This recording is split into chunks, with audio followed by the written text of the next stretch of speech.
আমরা আজ শ্রীমদ ভগবদ গীতা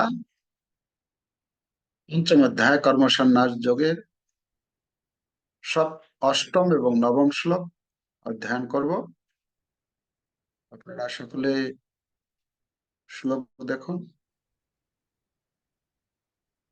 দেখুন নৈব কিঞ্চিৎ করোমিতি যুক্ত মন্যেত তত্ত্ববিৎ পশ্যন শৃণ্বন স্পৃশন জিঘ্রাণ আশ্নন গচ্ছন স্বপন শ্বসন প্রলাপন বিসৃজন গৃহ্ণন মিশন্নিমিষন্নপি ইন্দ্রিয়াণীন্দ্রিয়ার্থেষু বর্তন্ত ইতি ধারয়ন।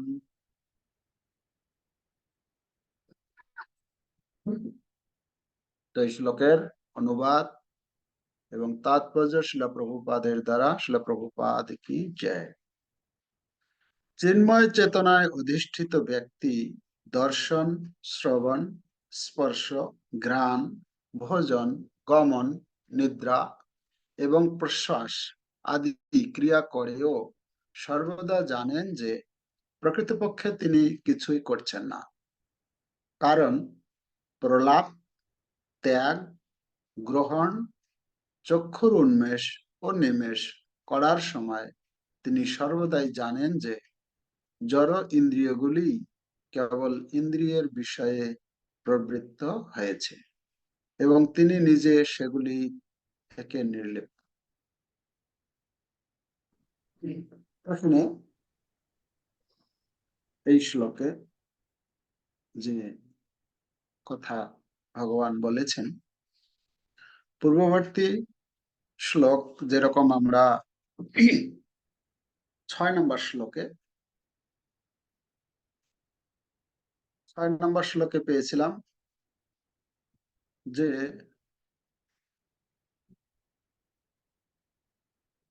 সেখানে দুটি লাইনে ভগবান বলেছেন অর্জুনকে যে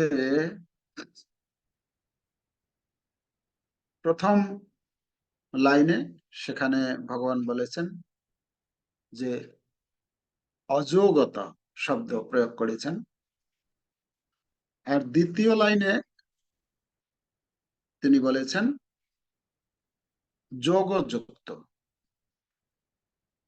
দুটি শব্দের প্রয়োগ হয়েছে। তো দুটি শব্দের যে প্রয়োগ সেখানে আমরা দেখতে পাই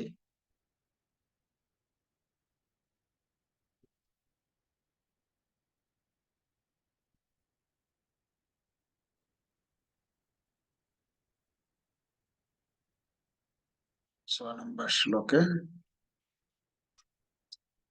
এখানে বলছেন সন্ন্যাসস্তু মহাবাহ দুঃখম আপ্তুম অযোগতঃ। আর দ্বিতীয় লাইনে বলছেন যোগযুক্ত মুনির ব্রহ্ম না না চিরেনাধিগচ্ছতি। এখানে অযোগতা অযোগতা শব্দ এখানে প্রভুপাদ অনুবাদে কি বল, শব্দার্থে কি বলছেন? অযোগত মানে মানে ভক্তি, ভাগবত ভক্তি ছাড়া। বাংলা গীতে আছে? হ্যাঁ, বাংলা বা হিন্দি আছে?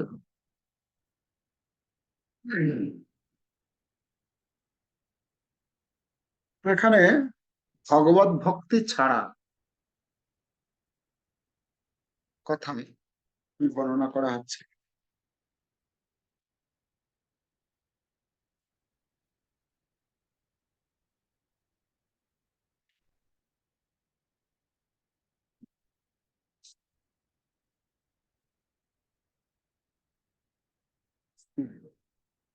কথা মানে নিষ্কাম কর্মযোগ ব্যথিত, মানে কর্মযোগ ব্যথিত। কর্মযোগ মানে হচ্ছে বুদ্ধিযোগ, মানে ভক্তিযোগ। ভক্তি ব্যতীত সেই কথা বলা হচ্ছে। মানে ভক্তি ব্যতীত মানে হচ্ছে যেটাকে বলা হচ্ছে কর্মসন্ন্যাস। মানে কর্মসন্ন্যাস মানে কর্ম থেকে সন্ন্যাস, তার কথা বলা হচ্ছে। আর দ্বিতীয় লাইনে বলা হচ্ছে যোগযুক্ত। যোগযুক্ত মানে কি? যোগযুক্ত শব্দের অর্থ কি দিয়েছেন এখানে? যোগযুক্ত মানে হচ্ছে নিষ্কাম কর্মযোগ অনুষ্ঠানকারী, মানে ভগবত ভক্তি পরায়ণ। একটা হচ্ছে ভগবত ভক্তি ছাড়া, মানে কর্ম থেকে সন্ন্যাস, কর্ম ত্যাগের কথা আগের লাইনে। দ্বিতীয় লাইনে বলা হচ্ছে যোগযুক্ত মানে হচ্ছে ভগবত ভক্তি অনুষ্ঠানকারী। ঠিক আছে? তো এই প্রথম যে লাইনটি, প্রথম লাইনের কথা বলা হচ্ছে, প্রথম লাইনে অযোগত শব্দের অর্থের মাধ্যমে ব্যক্ত করেছেন যে কিভাবে কিভাবে একজন কিভাবে একজন ব্যক্তি কর্ম থেকে সে নিজেকে পৃথক রাখে, মানে কর্মকে ত্যাগ করে। এই শ্লোকের ভিত্তিতে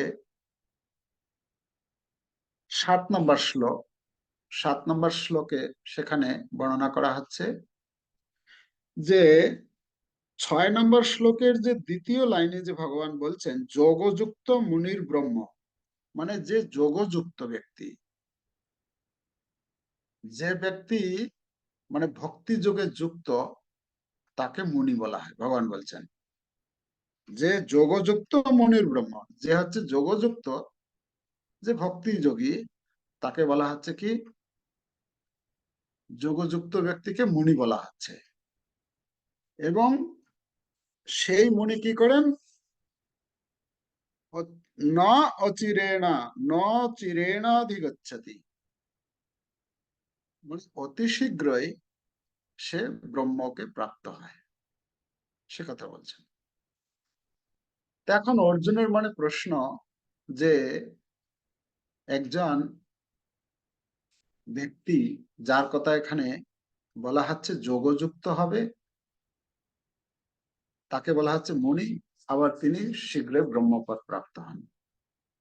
তো অর্জুনের মনে এখানে প্রশ্ন যে মুনি হয়ে, এরকম মুনি হয়ে ব্রহ্মপদ প্রাপ্ত হবে কিভাবে? এটা আর যদি সেটাই হলো, মুনি হয়ে যদি ব্রহ্মপদ প্রাপ্ত হয়, তো সে যুদ্ধ কি করে করবে?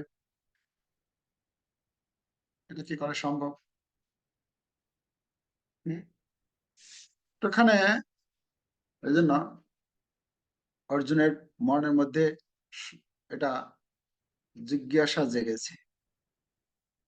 এবার তিনি চিন্তা করছেন যদি যুদ্ধই করে, সেই রকম ব্যক্তি যদি যুদ্ধই করে, তাহলে কি করে সেই যুদ্ধের যে কর্ম যে করতে হয় করবে সে, সেই কর্ম থেকে কিভাবে সে লিপ্ত, মানে লিপ্ত না হয়ে থাকতে পারে? কি করে সে লিপ্ত হবে না, এরকম বলা যেতে পারে? তো যখন অর্জুনের মনের মধ্যে প্রশ্ন জেগেছে, 6 নম্বর শ্লোক থেকে ভগবান অন্তর্যামী অর্জুনের মনের প্রশ্নের সেই ভাব বুঝতে পেরে ভগবান শ্রীকৃষ্ণ অন্তর্যামী হওয়ার ফলে অর্জুনের সেই সংশয়ের নিরসন করার জন্য তিনি 7 নম্বর শ্লোক বললেন। 7 নম্বর শ্লোকে 5 প্রকারের ব্যাখ্যা করেছেন তিনি। 5 প্রকারের ব্যাখ্যা করেছেন। সেখানে তিনি তুলে ধরেছেন কি? যোগযুক্ত বিশুদ্ধাত্মা, বিজিতাত্মা, জিতেন্দ্রিয়, আর সর্বভূতাত্মা ভূতাত্মা। এই 5টা কথা এখানে বলতে ব্যাখ্যা করেছেন ভগবান। এই 5টি কথা ব্যাখ্যা করার মাধ্যমে অর্জুনকে বোঝাতে চেয়েছেন যে কিভাবে যুদ্ধ করেও একজন নির্লিপ্ত থাকতে পারে। কুর্বন্নপি না লিপ্যতে, কুরবান মানে যদি করলেও সে কি লিপ্ত হবে না, মানে নির্লিপ্ত থাকবে, সে কথা বলছেন। বুঝে গেল? তাহলে পাঁচ পাঁচ প্রকারের যে ব্যাখ্যার মাধ্যমে ভগবান বলছেন, যোগযুক্ত, যে যোগযুক্ত হয়, যে সেই ব্যক্তি যোগযুক্ত হবে। যোগযুক্ত মানে ভগবত ভক্তির অনুশীলন করবেন, নিষ্কাম কর্মের অনুশীলন করবেন। বিশুদ্ধাত্মা, বিজিত আত্মা, বিজিত আত্মা, জিত ইন্দ্রিয়, হ্যাঁ, সর্বভূতাত্মা, ভূতাত্মা মানে সমস্ত জীব হচ্ছে কি তার প্রিয়, সমস্ত তার কার্যকলাপে সমস্ত জীবেরাই প্রসন্ন। সর্বভূতাত্মা ভূতাত্মা কুর্বন্নপি নলে, তিনি সমস্ত রকম কার্যে যুক্ত থাকার পরও তিনি নির্লিপ্ত থাকেন, যেহেতু তার নিজের জন্য তিনি কোনো কিছুই করেন না। এবারে এই 8 এবং 9 নম্বর শ্লোকে যে প্রথম যে লাইন বলা হচ্ছিল অযোগতা, সেটারই এই 8 এবং 9 নম্বর শ্লোকে তার বিস্তার। কিভাবে অযোগতা, ঠিক আছে? এখানে অনুবাদে অনুবাদ আমরা পড়লাম, তাৎপর্য পড়ব। কৃষ্ণ ভাবনাময় ব্যক্তি, কৃষ্ণ ভাবনাময় ব্যক্তির অস্তিত্ব সম্পূর্ণভাবে পবিত্র। তাই তিনি কর্তা, কর্ম, অধিষ্ঠান, প্রচেষ্টা ও দৈব, এই 5টি প্রত্যক্ষ ও পরোক্ষ কারণের দ্বারা সাধিত কর্মের সঙ্গে কোনোভাবে সংযুক্ত নন। কারণ, তার কারণ হচ্ছে তিনি কৃষ্ণ ভাবনায় ভাবিত হয়ে প্রেমভক্তি সহকারে ভগবানের সেবা করেন। তাহলে এখানে বলা হচ্ছে 5টি কারণ, যে কোনো আমরা কর্ম করি না কেন, কর্মের 5টি কারণ থাকে, মানে 5টি যখন একত্রিত ভাবে হবে তখন কোনো কার্য সম্পাদন হয়। ঠিক আছে? এখানে 5টি নাম উল্লেখ করা হয়েছে। কি কি? প্রথম হচ্ছে কর্তা, কর্ম, অধিষ্ঠান, প্রচেষ্টা, দৈব। কর্তা মানে কর্ম, কর্ম করতে গেলে কোন একজন কর্তার দরকার আছে, মানে যিনি করবেন কর্ম, তার দরকার আছে। আচ্ছা, কর্ম মানে কি করবেন, ঠিক আছে, সেটা লাগবে, যে কর্মটি, কার্যটি সম্পাদন করবেন। তারপরে সেই কর্মটা করার জন্য একটা স্থানের দরকার রয়েছে, অধিষ্ঠান, হ্যাঁ। আর সেই কর্ম করার জন্য উদ্যমের দরকার, চেষ্টা। যদি না থাকে, কর্তা আছে, কর্ম আছে, জায়গা আছে, মানে অধিষ্ঠান আছে, কিন্তু যদি প্রচেষ্টা না থাকে তাহলে সেটা কর্ম সম্পাদন হবে না। আর অন্তিমে যেটি হচ্ছে চরম, সেটি হচ্ছে দৈব, মানে ভগবানের অনুমোদন। ঠিক আছে? তো যতক্ষণ পর্যন্ত এই 5টার সমষ্টি একত্রিত না হচ্ছে ততক্ষণ পর্যন্ত একটা কর্ম সম্পাদন হতে পারে না। আচ্ছা, আর বলা হচ্ছে যে এই 5টি যে আহ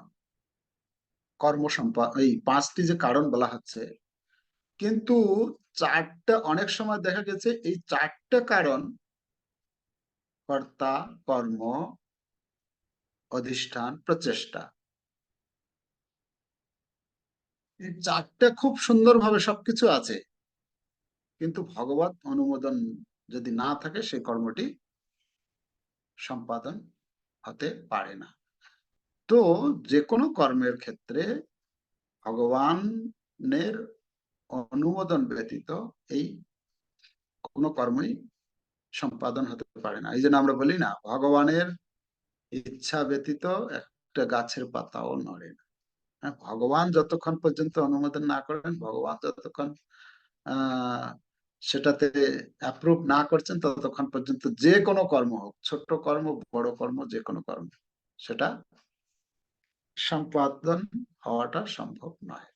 তো এই সম্পর্কে অষ্টাদশ অধ্যায়ে আরো সেখানে বিস্তার আলোচনা হবে পরবর্তীতে। এখানে বলা হচ্ছে, তো আপাত দৃষ্টিতে যদিও মনে হয় তিনি তার দেহ ও ইন্দ্রিয়ের সাহায্যে তার কর্ম করছেন, কিন্তু প্রকৃতপক্ষে তিনি তার যথার্থ স্থিতি সম্বন্ধে সর্বদা সচেতন, যা হচ্ছে পারমার্থিক কার্যকলাপ।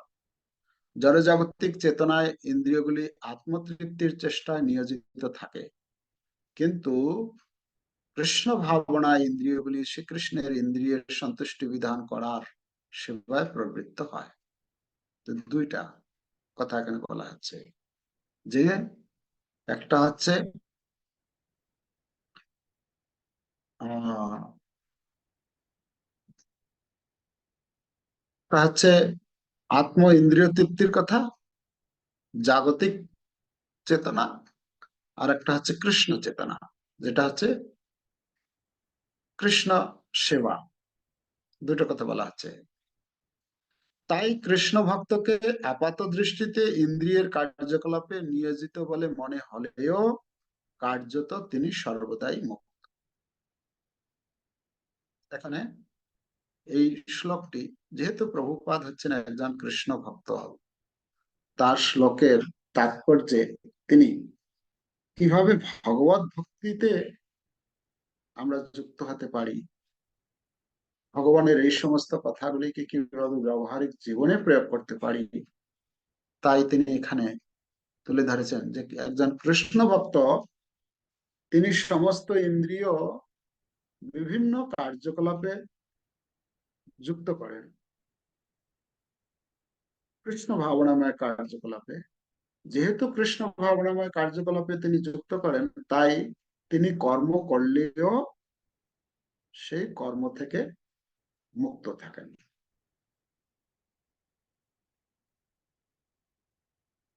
দর্শন ও শ্রবণাদি হচ্ছে জ্ঞান আহরণ করার উদ্দেশ্যে ইন্দ্রিয়ের কার্যকলাপ। দর্শন আর শ্রবণ, এই দুটি মাধ্যমে আমরা বলছেন এখানে জ্ঞান আহরণ করি। দর্শন এবং শ্রবণাদি হচ্ছে জ্ঞান আহরণের উদ্দেশ্যে ইন্দ্রিয়ের কার্যকলাপ। একটা দর্শন ইন্দ্রিয় আর একটা শ্রবণ ইন্দ্রিয়। সেই রকম গমন, প্রলাপন ও মল ত্যাগাদি হচ্ছে কর্ম করার উদ্দেশ্যে ইন্দ্রিয়ের কার্যকলাপ। মানে জ্ঞানেন্দ্রিয় এবং কর্মেন্দ্রিয়। কিছু কিছু ইন্দ্রিয় আছে যেগুলির দ্বারা আমরা কিছু কর্ম সম্পাদন করি, আর কিছু কিছু ইন্দ্রিয় রয়েছে যে ইন্দ্রিয়ের দ্বারা আমরা জ্ঞান অর্জন করি। ঠিক আছে। কৃষ্ণ ভক্ত কোনো অবস্থাতেই ইন্দ্রিয়ের কর্মসমূহের দ্বারা প্রভাবিত হন না। ভগবানের সেবা ছাড়া তিনি আর কোনো কর্মই করতে পারেন না, কারণ তিনি জানেন যে তিনি ভগবানের নিত্য দাস। তাহলে এখানে এই শ্লোকে যে বর্ণনা করা হচ্ছে যে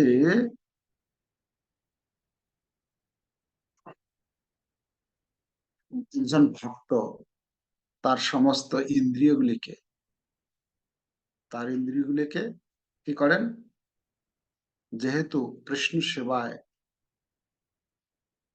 সেবায় সম্পূর্ণরূপে নিযুক্ত করেন। ইহার যস্য হরের দাস্যে কর্মণা মনসা গিরা নিখিলেষু অপি অবস্থাসু জীবন মুক্ত সউচ্যতে। ভক্ত কর্মণা মনসা গিরা, কায়েন মনসা বাচা কেবলই ইন্দ্রিয়রপি, বলা হচ্ছে যে শরীর দিয়ে, তার মন দিয়ে, তার ইন্দ্রিয় দিয়ে তিনি কর্ম করেন, কিন্তু কর্ম করলেও কর্মের মধ্যে তিনি কর্ম করেও তিনি কর্ম করছেন না। আচ্ছা, অনেক সময় আমরা দেখেছি যে আমরা বসে আছি আর সামনে দিয়ে কোনো ব্যক্তি চলে গেল,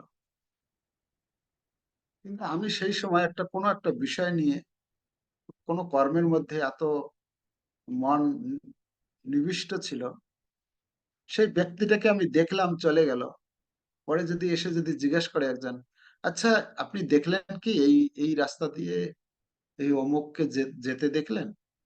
বা কোনো গাড়ি দেখতে, গাড়ি বা কোনো কিছু যদি জিজ্ঞেস করা হয়, আপনি দেখেছেন?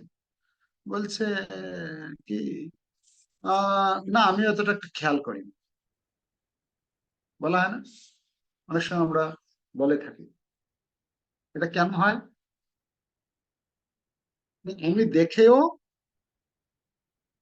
সেটাকে দেখিনি। ভগবানের ভক্ত যারা, যারা ভগবানের ভক্ত এতটাই মানে কি বলে তন্ময়তা প্রাপ্ত হন, তিনি কি করছেন কি করছেন না, মানে কৃষ্ণ চেতনা এতটাই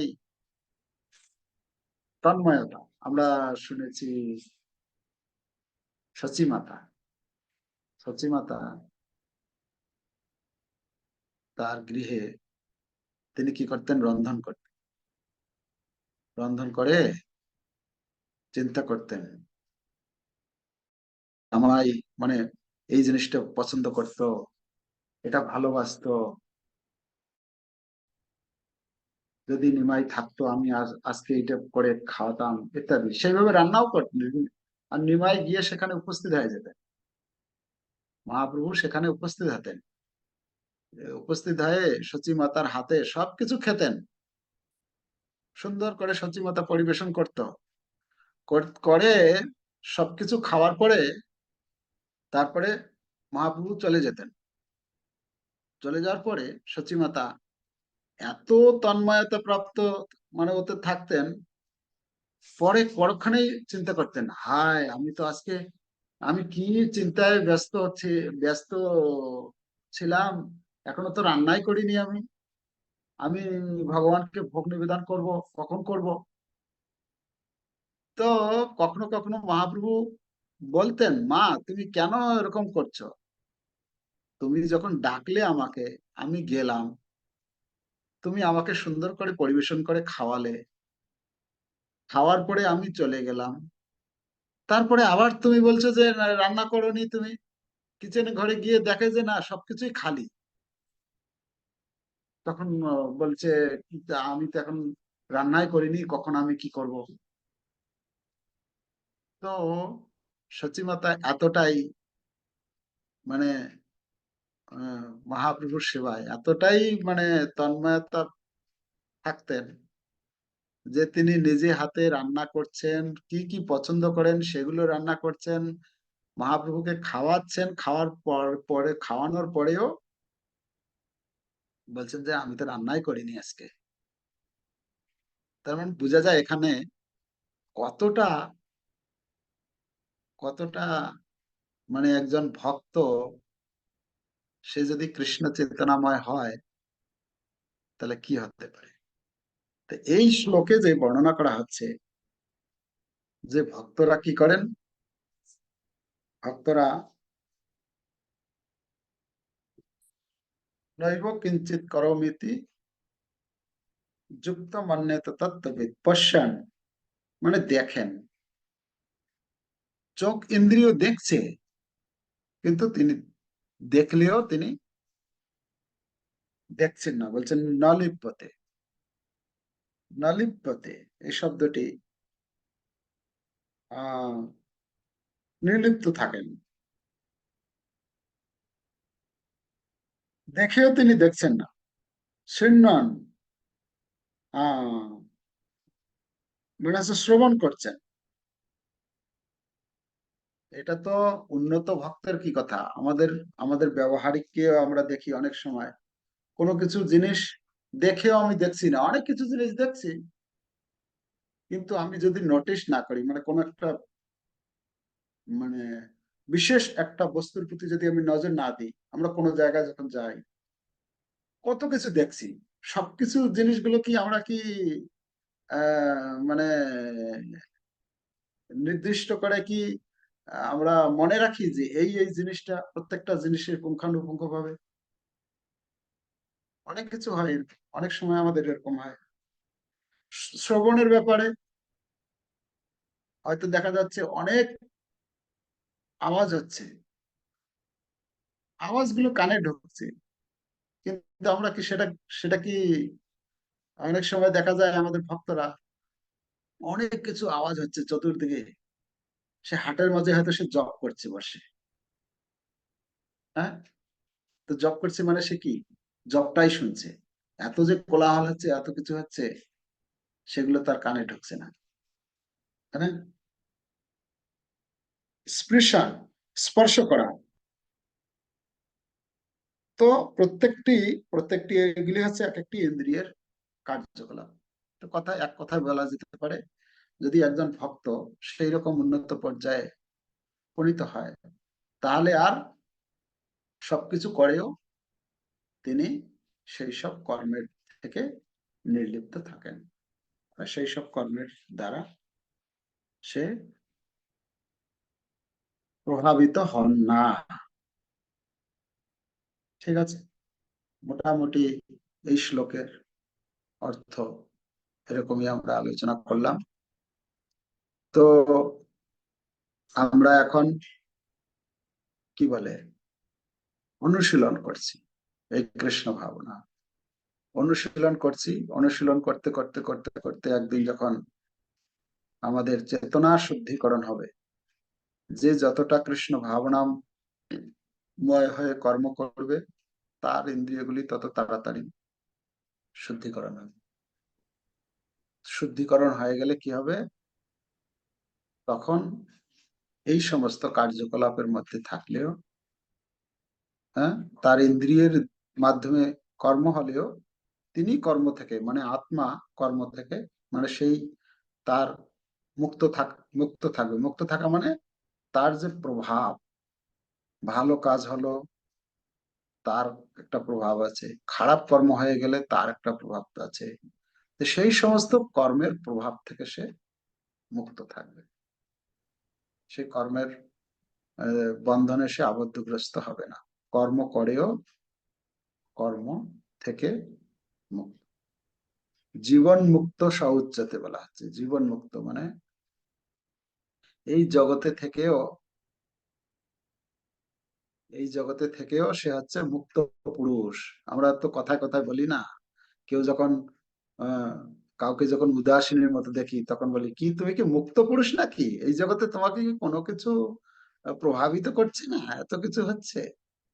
তো মুক্ত পুরুষ আমরা, মুক্ত পুরুষ মুখে বলি, মুক্ত পুরুষ মানে সেই অবস্থা যখন আমরা একজন ভক্তের চেতনা যখন একদম উন্নত পর্যায়ে চলে যাবে, এই জগতে কত কিছু হচ্ছে, কত কিছু হলেও তাকে প্রভাবিত করতে পারে না।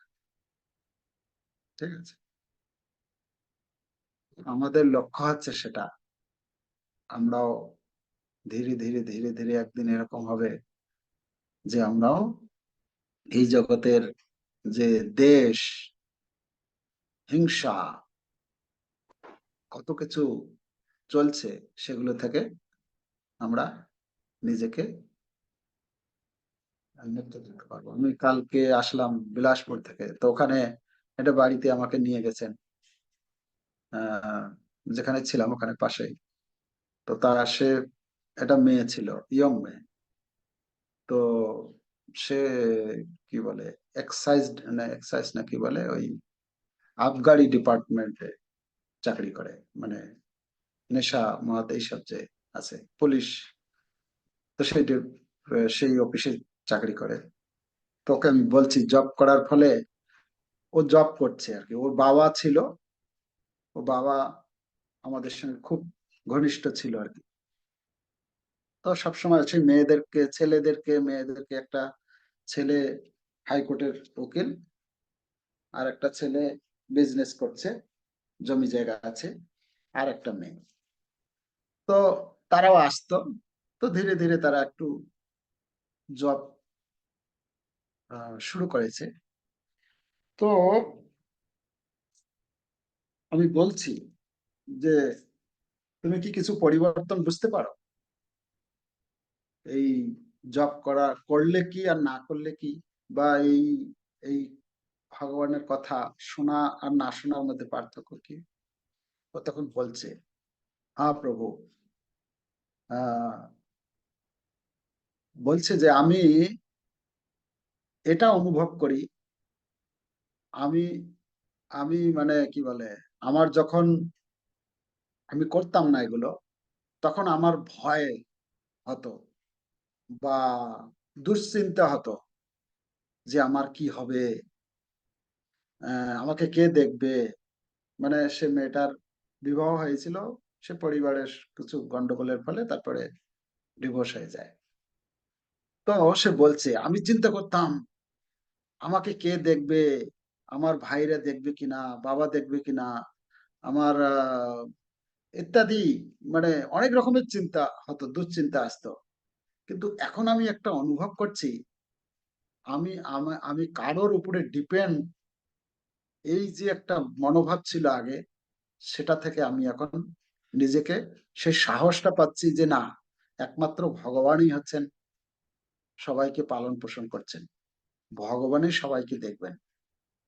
এই যে ভেতর থেকে আমি একটা সাহস পাচ্ছি, একটা একটা কর্ম করার আগে যেরকম আমি মানে ও আগে চাকরি করতো, অন্য চাকরি করতো, মানে কি বলে ওই খেলাধুলা যে করায় স্কুল কলেজে, সেই আর্ট টিচার ছিল। তো সেখানে আমার মানে মন কিরকম হতো, শান্তি পেতাম না। কিন্তু এখন এমন লাগছে যে না, আমার ভেতর থেকে একটা উদ্যম, সাহস, নির্ভীকতা, এটা আমি অনুভব করছি যে না, ভগবান আছেন, ভগবান সবকো দেখ রহে হ্যায়, ভগবান আমাকেও দেখবেন, ইত্যাদি। তো এটা কিসের কি কিভাবে হচ্ছে, এই ভগবত ভক্তি যদি কেউ অনুশীলন করে, তো সাধারণ একজন, একটা, ও পুরোপুরি এখনো করছে না, শুরু করছে, হম 8 মালা 10 মালা এরকম জপ করছে, বলছে কোনোদিন কোনোদিন 16 মালা হয়, 8 10 মালা হয়। তো কথা হচ্ছে, এই অবস্থায় যদি ওটা হয়, আর যদি কেউ যদি নিষ্ঠা সহকারে 16 মালা জপ করে, 4টে নিয়ম পালন করে, ভগবত প্রসাদ খায়, এবং কৃষ্ণ যে পরমেশ্বর ভগবান, তিনি তার প্রতি বিশ্বাস রেখে যদি তার জীবন যাপন করে, তাহলে তার কি না হতে পারে। তো সেটা আমরা অনুশীলন করব, যে যত একাগ্রতার সঙ্গে, নিষ্ঠার সঙ্গে, দৃঢ়তার সঙ্গে অনুশীলন করবে, সে তত তাড়াতাড়ি উন্নতি করতে পারবে, বা এই আহ তার ইন্দ্রিয়গুলো পবিত্র করে, এটা উপলব্ধি করতে, মানে এই উপলব্ধিতে আসবে যে নির্ভীকতা, যে কথাগুলো আমরা আলোচনা। তো এটাই আমাদের লক্ষ্য। ঠিক আছে, এখানে আমরা রাখি। হরে কৃষ্ণ কৃষ্ণ কৃষ্ণ হরে হরে, হরে রাম রাম রাম। শিল প্রভুপাদ কি জয়, সমবেত ভক্তবৃন্দ কি জয়।